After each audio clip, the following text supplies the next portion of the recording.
So yun guys, gagawa kami dito ng parang simento guys. So guys, pupunta tayo sa aming bahay guys. Itutur po kayo doon. So ito yung bahay namin pinagawa guys.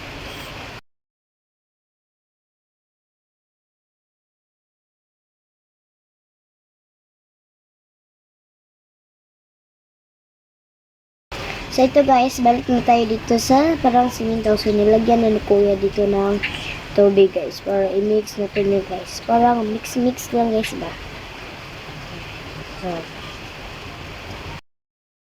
alam nyo guys, ang tagal namin itong inipunan ito na bahay guys.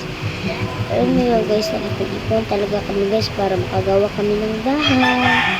So yun guys, binili namin yun guys.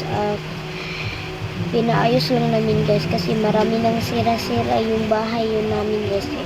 So yun guys, nakaipon na kami at yun, pinatrabaho na namin yung bahay namin. So ito kasi yung dalawa pala yung gumawa ng bahay namin. Ito si kuya para nagawa ng kabilya.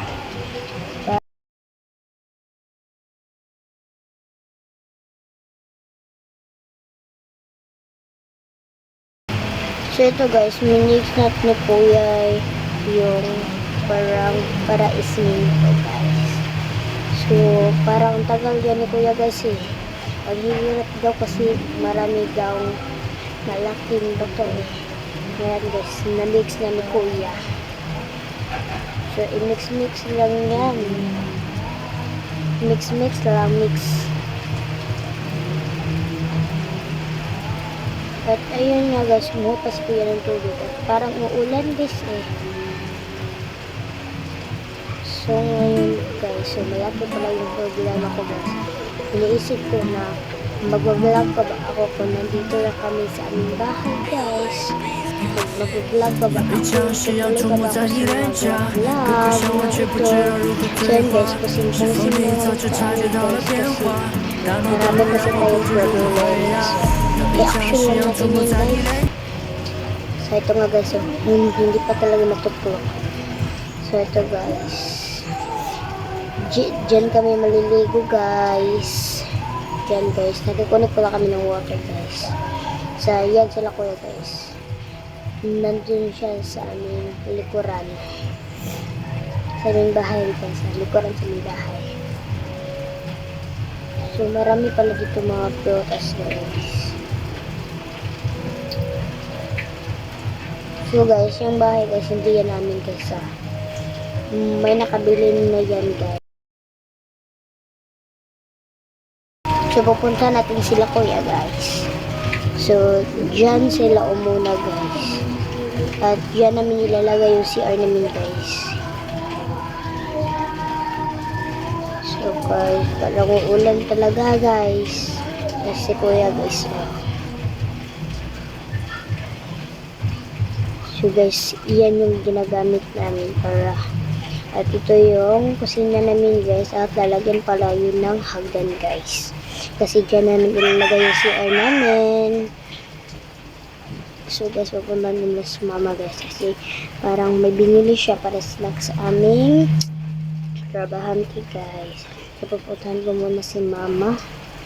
Parang malaki yung budget namin dyan guys sa bahay ng pinagawa. So ipon lang namin guys is 30,000 ay 35,000 pala guys. So ayun guys, kumain muna ako guys kasi nagutom na ako guys. And kain lang guys. Makakala nyo guys, loto yan, hindi na loto guys, dessert lang namin yun guys. Sobrang sarap guys. Alam mo yung parang iwan ko guys, basta guys sobrang sarap.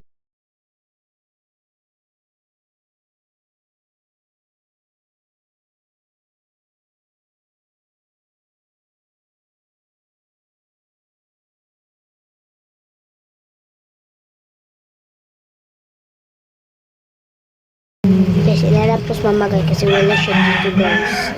So tingnan ko sa menu guys. Kung wala siya dyan guys, sure guys, bumili yun ng coke guys at biscuit guys. Kasi yung pinuntahan ko siya guys, kumuha siya ng tubig at baso. So guys, papuntahan ko si mama dito lang. dito sa tindahan guys. So, ito guys si mama guys. Bumili nga yata siya ng coke guys no. O yan guys, so coke at biscuit yung binili niya guys. So biscuit pala yung binili niya guys.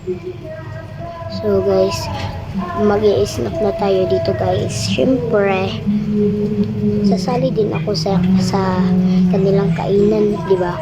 At yun guys, kinuha yung phone ni mama guys kasi sabi niya uuwi na kami maya-maya lang. So kinuha ko guys at binigay ko na sa kanya. At yan guys, kakain ko to ulit guys kasi sobrang sarap eh. At binigay ko muna ka mama. At yun guys, kain-kain na tayo guys. Sobrang sarap talaga eh guys. At syempre hindi mawala to yung coke guys. So ininom ko muna yung coke guys.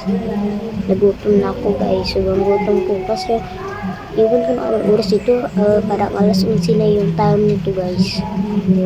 Malapit na mag alas 12 guys. Kaya uminom ako ng coke at main ako ng biscuit. So guys, so uuwi na kami. Ngayon lang guys. So bye bye guys.